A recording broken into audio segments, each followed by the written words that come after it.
शिव पुराण के अनुसार कार्तिक मास के कृष्ण पक्ष की अष्टमी को भगवान शंकर ने भैरव की उत्पत्ति की थी। इस तिथि को काल भैरव अष्टमी के नाम से जाना जाता है। आज यानी 20 जुलाई को काला अष्टमी है। भैरव को भगवान शंकर का पूर्ण रूप माना जाता है। इन्हें भगवान शिव का 5वां अवतार माना गया है। इनके 2 रूप हैं, काल भैरव और बटुक भैरव। बटुक भैरव भगवान शिव का बाल रूप है। इन्हें आनंद भैरव भी कहते हैं। बटुक भैरव शीघ्र ही भक्त की इच्छाएं पूरी करते हैं, जबकि काल भैरव भगवान शिव का रौद्र रूप है। इस रूप की आराधना से शत्रु से मुक्ति, संकटों से छुटकारा और सभी तरह के भय से मुक्ति मिलती है। काल भैरव की उत्पत्ति के पीछे एक पौराणिक कथा है।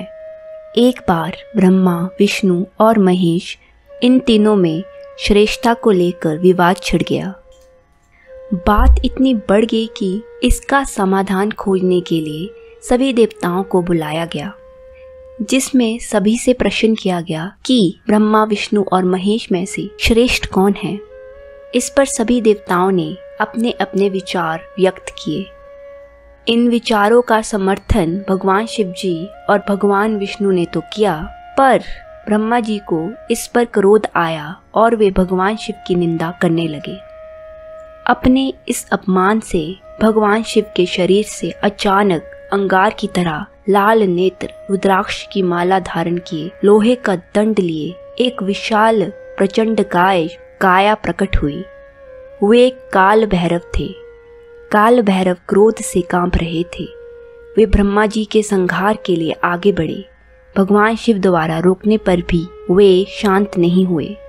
फिर काल भैरव ने अपने नाखून के प्रहार से ब्रह्मा जी के 5वें मुख को काट दिया। ब्रह्मा जी के सिर को काटने के कारण उन्हें ब्रह्म हत्या का पाप लगा। इसके बाद भगवान शिव ने भैरव को ब्रह्म हत्या के पाप से मुक्ति का उपाय बताते हुए उन्हें पृथ्वी लोक पर जाकर प्रायश्चित करने को कहा और ये भी बताया कि जब ब्रह्मा जी का कटा हुआ सिर हाथ से गिर जाएगा, उसी समय ब्रह्म हत्या के पाप से मुक्ति मिल जाएगी।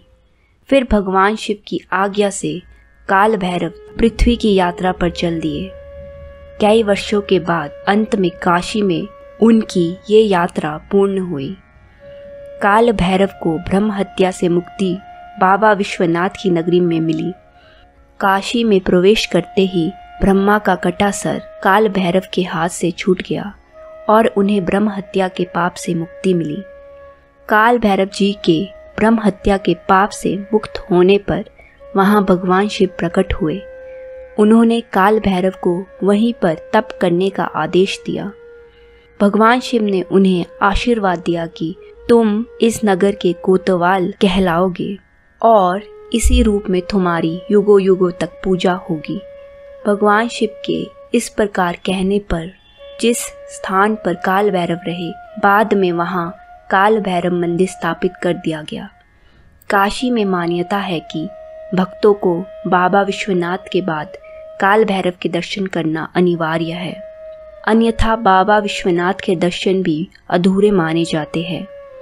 इसके अलावा सभी शक्तिपीठों के पास भैरव के जागृत मंदिर जरूर होते हैं। इनकी उपासना के बिना माँ दुर्गा के स्वरूपों का पूजन अधूरा माना जाता है। काल भैरव को ब्रह्म हत्या के पाप का प्रायश्चित करने के कारण दंडपानी भी कहते हैं। भगवान काल भैरव की कहानी हमें बताती है कि अहंकार और ईर्ष्या मनुष्य का नाश कर देता है। मनुष्य शक्ति के साथ विनम्र हो तो उसे अहंकार कभी नहीं हो सकता। ऐसी ही कहानियाँ सुनने के लिए चैनल को लाइक, सब्सक्राइब और शेयर करें।